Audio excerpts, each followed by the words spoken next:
Updated. Mom moved me out of the house at 8 to accommodate her new family. I took possession of the house. Original post. I am 24. Let me start off by saying I was kicked out by my mom because she needed to impress her new husband. Okay, if kicked out seems a little harsh, we can say that she moved out of my own home and made me live with my grandparents on my father's side. I have all the good memories until my dad was alive, and unfortunately we lost him when I was 7. As a kid, I felt devastated. I was very close to my dad, and sending him off inside a coffin broke my heart. I still remember that moment very clearly, and it saddens me to this day. While I was still processing the loss, my mom showed up with another man and insisted I call him Dad. I was like, no way.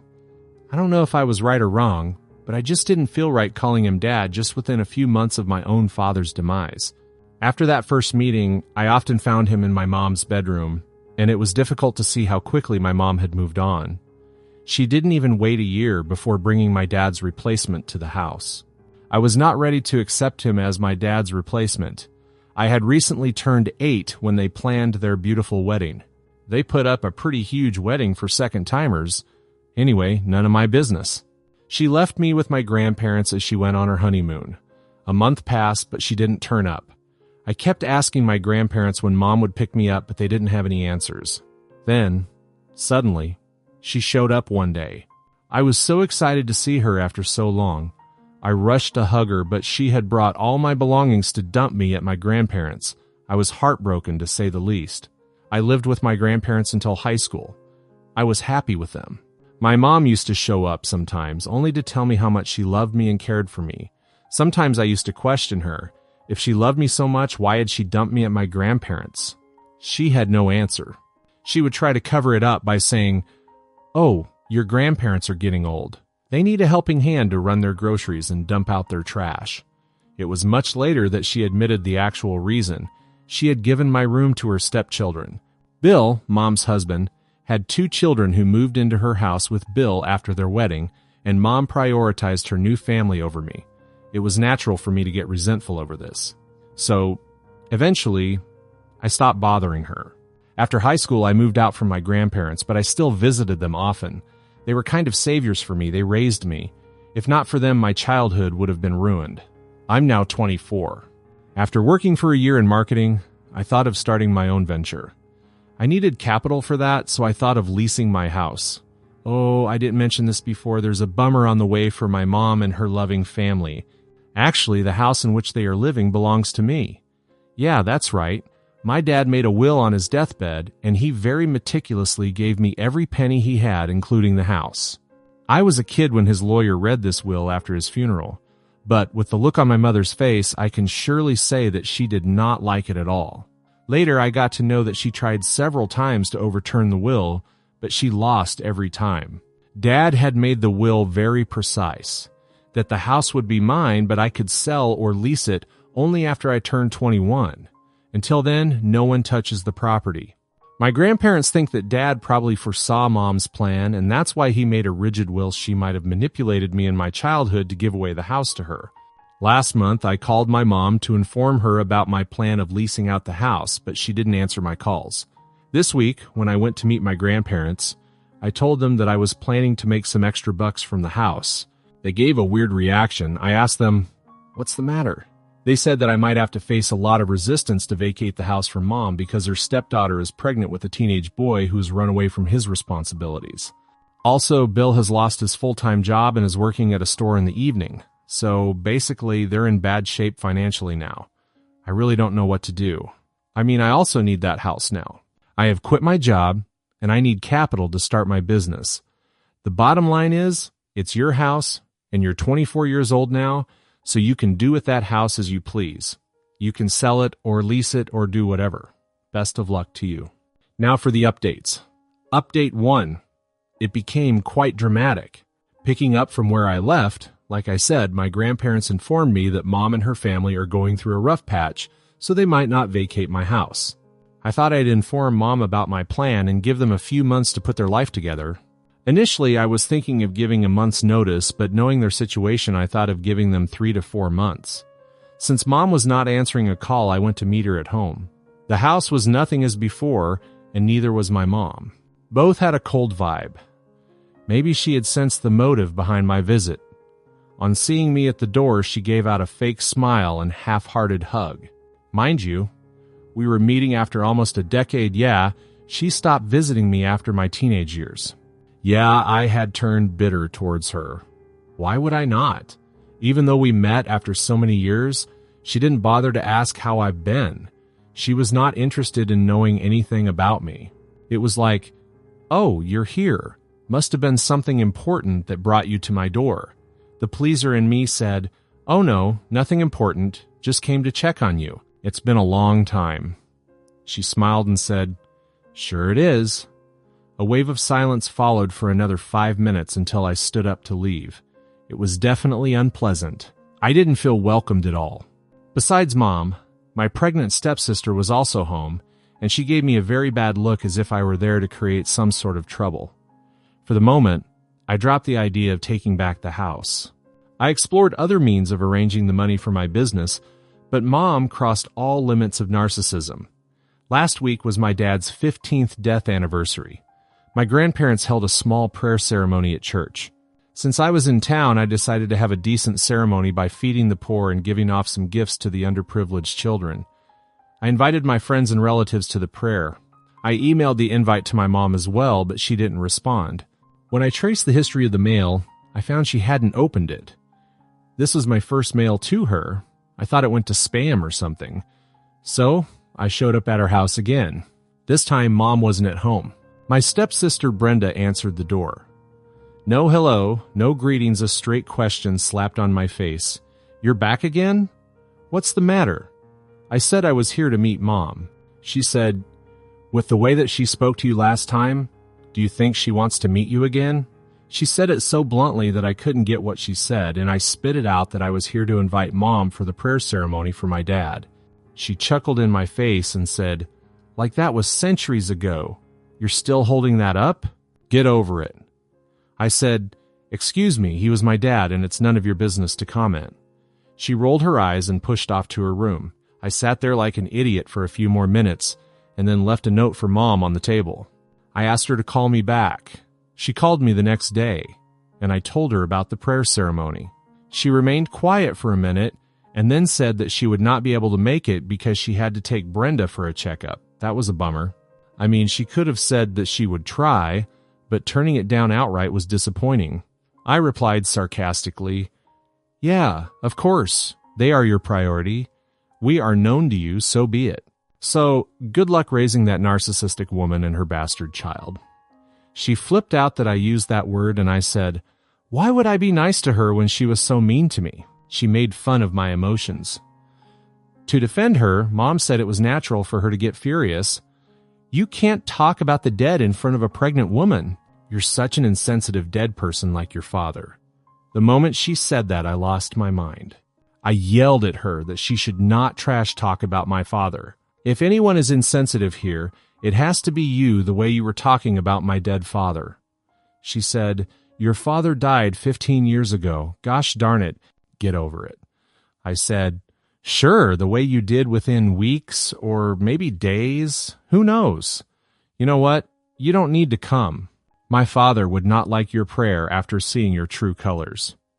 I hung up the phone after saying this.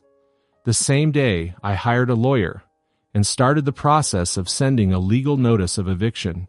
The lawyer took some 15 days to validate my dad's will and sent the notice to my mom. As expected, when the eviction notice reached them, she freaked out. Apparently, she never thought that I would go to such lengths to exact my revenge on her for not attending Dad's prayer ceremony. I laughed at her voicemail and blocked her. When she couldn't contact me anywhere, she showed up at my grandparents' place. I wasn't there at the time. Oh yeah, I'm living with my grandparents again until I put my life back together. My mother requested my grandparents to convince me to withdraw the eviction notice. My grandparents are calm and nice people. That's why they didn't throw her out. They said that they don't have any say in this, it's my property, and I get to do anything I want. Fair enough. The answer didn't go well with her, and she blamed my grandparents for raising me as an entitled brat. Really, what was she smoking when she said that? I asked my grandma why she did not say anything to my narcissistic mom.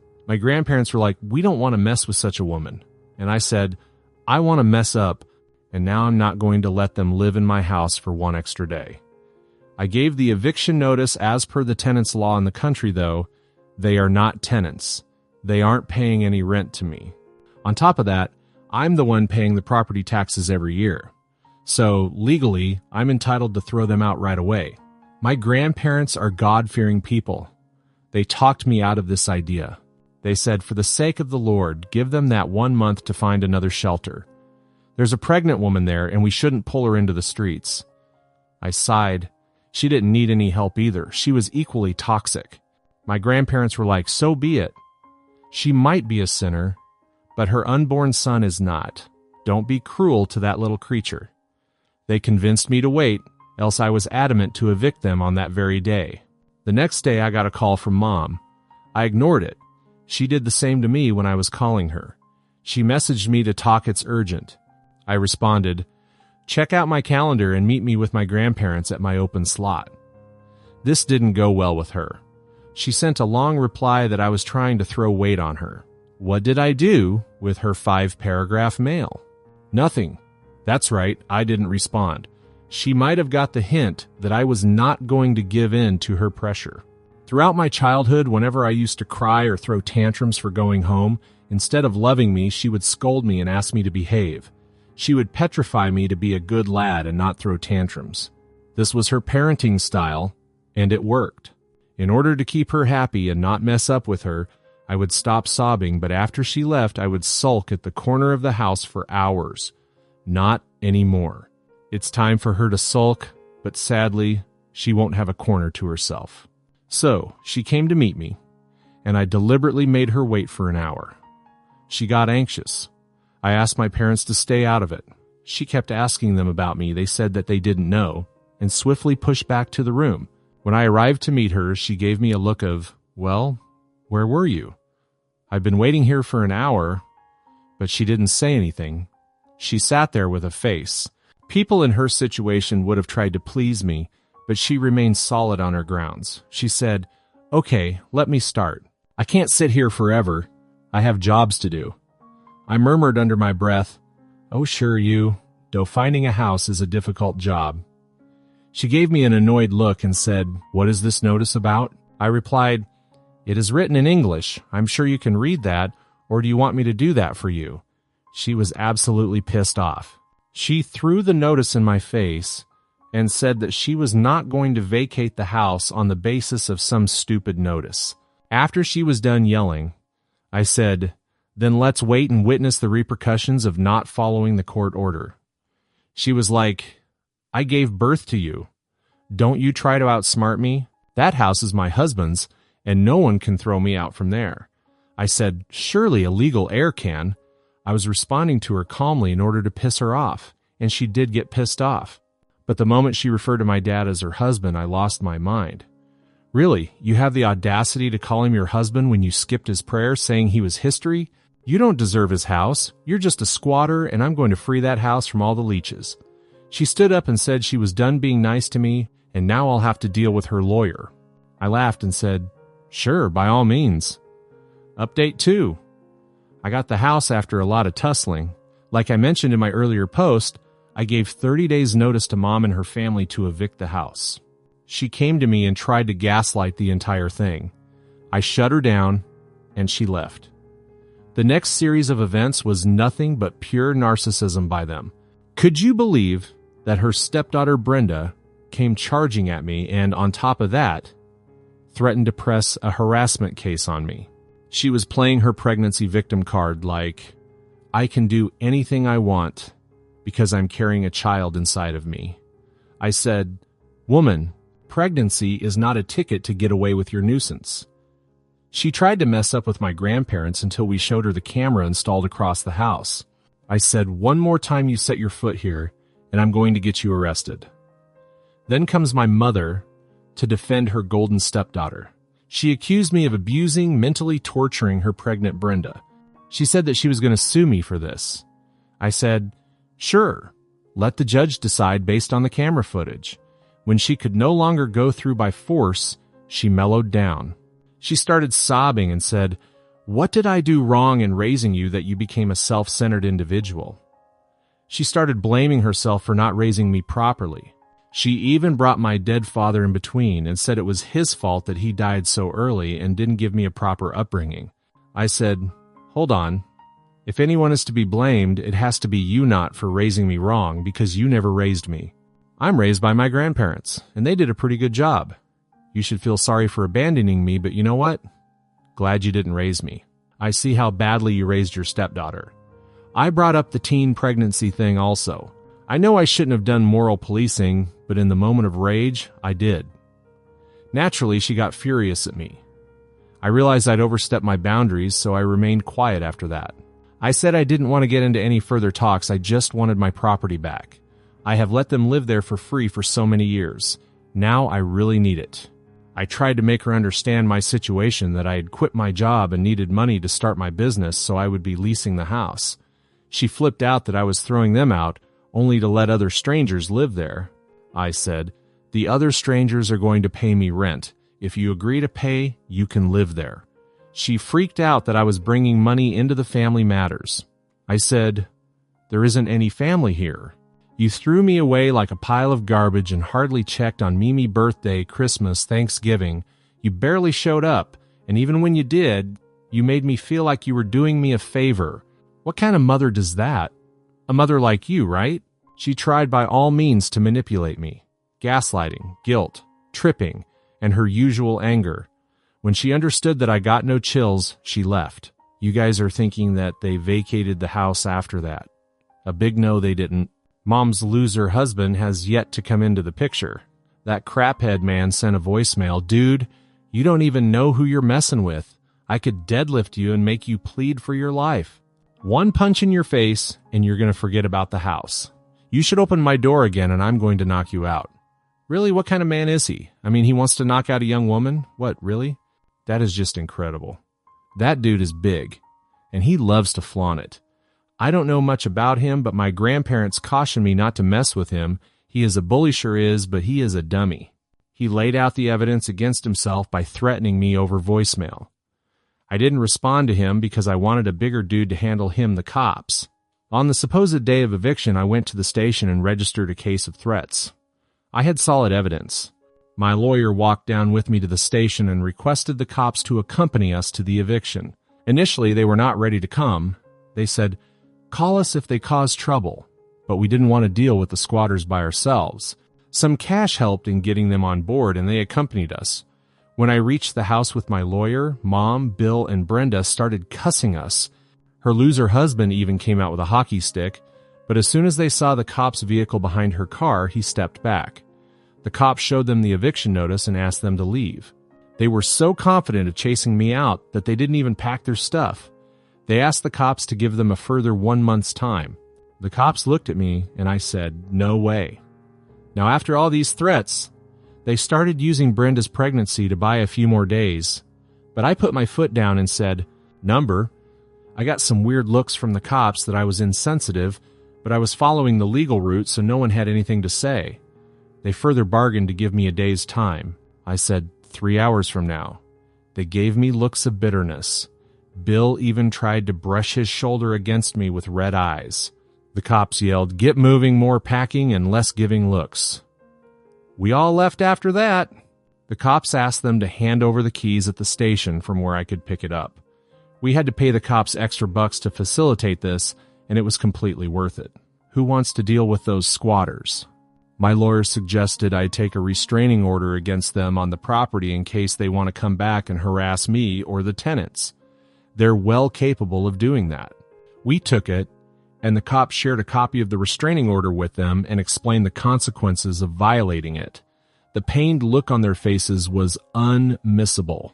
So finally, I got the house, and I have put it up for lease. I hope to get a good deal, and I'm able to start my business as soon as possible. Enough of dealing with the craphead people. This would mostly be my last update unless they come back to mess with me again. Thanks for reading this and supporting me throughout. Story 2. Am I the a-hole for telling a woman at the gym that she's embarrassing herself? Original post. I go to the gym a lot. About 6-ish months ago, I noticed a woman I'll call Andrea. That's not her name, but it will be for the rest of this post. I don't know if Andrea started going to the gym 6 months ago, or if that's just when I noticed her. Full disclosure, I spoke to her first, but I had no way of knowing what the result would be. A lot of the machines at this gym have little entertainment systems attached to them that can access local channels. I got on a treadmill and realized the television on the treadmill wasn't working. Andrea was walking past and I said, "Hey, do you know if there's an issue with the cable? This television isn't working, but I don't know if it's just this one or all of them." She said the same thing happened to her on a different machine. I thanked her. That was the whole interaction. A week later, she asked me for some electrolyte powder for her water. I said I didn't have any. She was cool with that and asked me how long I'd been coming to the gym and what I did for work. I answered and returned her questions. She said she was new to the area and worked in private security. We had a few more chill conversations after that. 6 weeks ago, she asked me out. For reasons I won't get into here, I wasn't interested. I declined. She said not to worry about things being awkward at the gym if we don't work out. I said that wasn't the issue, just not looking to date right now. She kept talking to me, and at first I kept talking to her, but I started to think something might be wrong and I started avoiding her. 2 weeks ago, she walked up to me while I was on a machine with only one way to properly dismount that involved stepping into where she was standing. She asked if I was avoiding her. I said I was and apologized. I said, "I just don't want to date right now." She said, "I don't have to avoid her to not date her." I said, "Okay." I kept avoiding her, though. Tonight, while I was working out, she confronted me again about avoiding her. I had a bad day and told her to leave me alone. She asked why I'm being such a prick, and I said because I wanted her to leave me alone. I then said that she was embarrassing herself and needs to stop. She put her foot on top of the weights, and I thought she was going to press down on them, so I let go of the bar very quickly, causing the weights to slam and make a loud noise. Several people looked over. She said, "Now who's embarrassing himself?" and walked away. Did I go too far by saying that? Do I owe her an apology? Update. I went in early this morning for a run and told the front desk staff about Andrea putting her foot on the weights. They said they would talk to her. Then, after work, I went in again for a regular workout. I was working on my legs when she walked up to my machine. The first thing she did was apologize about the weights. I don't know if someone talked to her or if that was of her own initiative. I accepted her apology and apologized for saying she was embarrassing herself. She said she forgave me, but if I wanted to really make it up to her, I could buy her a drink, and she would buy me one too to make up for the weight. I said maybe we should buy our own drinks, meaning separately at different places and times, and she misunderstood me and asked when and where. I told her I meant that I didn't want to go out with her. She said this wouldn't be a date but a reset for our friendship. I said I didn't want to be friends. She said I was being a douche and asked what my problem is. I said the weight incident made me uncomfortable and I would rather us just give each other space. She then asked me if my problem with her is that she's Hispanic. I was so taken aback I didn't even know she was until she said that. I said no, that she just makes me uncomfortable. She wanted me to explain what about her made me uncomfortable, and I tried to do so, but she argued with every point I made. I got frustrated and told her to just stay away from me. She said fine, and that I have a lot of maturing to do. Then she walked away. I'm hoping that's the end of it. Update 1. Summary of previous post. Skip this paragraph if you read that post. A woman at my gym, Andrea, fake name, asked me out after some normal, not at all romantic interactions. I turned her down, and shortly after I started getting a weird vibe from her and started avoiding her. She confronted me about avoiding her twice, and the second time I said she was embarrassing herself, after which she put her foot on the weight stack of the machine I was using, causing me to let go of the bar really quickly and slam the weights. I initially thought I was the asshole for my rude comment, and most posters said I actually underreacted and should talk to gym management, which I did, after which Andrea confronted me again and asked me out again. I turned her down, we argued briefly, and she said I needed to grow up. Actual update. Andrea is banned from the gym. I was running on the treadmill and watching television. She came up to talk to me and I ignored her. staring at the television.